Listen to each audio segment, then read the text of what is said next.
Hi, my name's Janet Smith. I'm a Barton tutor, and I just want to share with you how I do the hand gestures when tutoring online. The basic point to remember is that this is essentially like sitting across from your student at a table.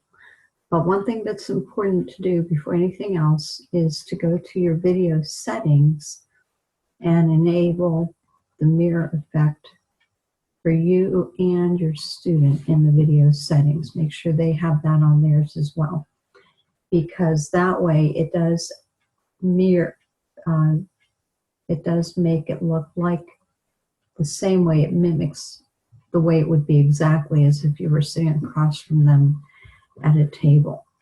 So let's go ahead and show the gestures. First, for reading, the first thing you're going to do is tap the vowel. And depending on if your student is right or left-handed, if they're right-handed, you're going to make a table of your right hand because it's going to be opposite of what you want them to do. And you'll be tapping the vowel with your left hand, starting with the index finger and then the middle finger. So you would do olive, olive, ah, ah, ah. And if you have dual monitors selected in your video setting, you'll see not only your student's picture, but your picture, so you can make sure your hand is placed and you can see that your student is seeing it. If they happen to be left-handed, you would make a table with your left hand, and you start with your middle finger and then index finger and do olive, olive, ah, ah, ah.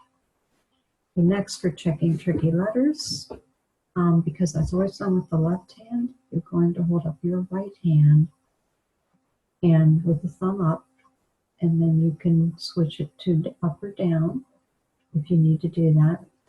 And your student is naturally going to be holding up their left hand and mirroring what you do. I just find that works really well.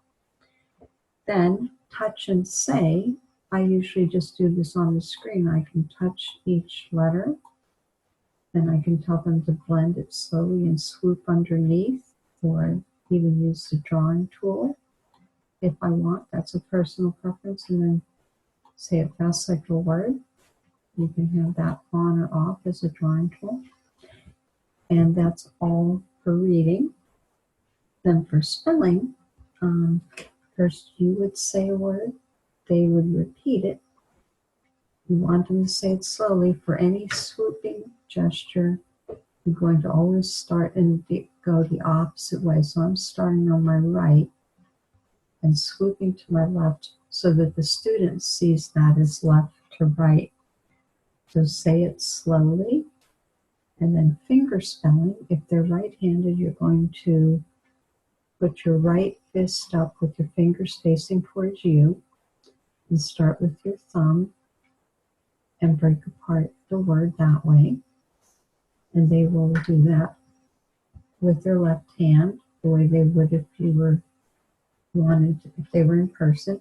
If they're left-handed, they would normally put their hand face down on the desk and start with their thumb. They use their right hand, so you want to hold up your left hand, start with your thumb out, and then your fingers. And they will see that also in the correct order. The other benefit to having both you and your student have enabled mirror effect, besides the fact that it just mimics what it would be like if you were sitting across from each other, is for using the sight word spelling cards. Because if you don't have that, then they will see this backwards. And if they write something on a whiteboard, if that's something they are doing with you, and hold it up, you will see what they write backwards. So that works out very well for doing your sight words using your index cards to practice them just like you would in person. So I hope that was helpful. Thanks for letting me share with you.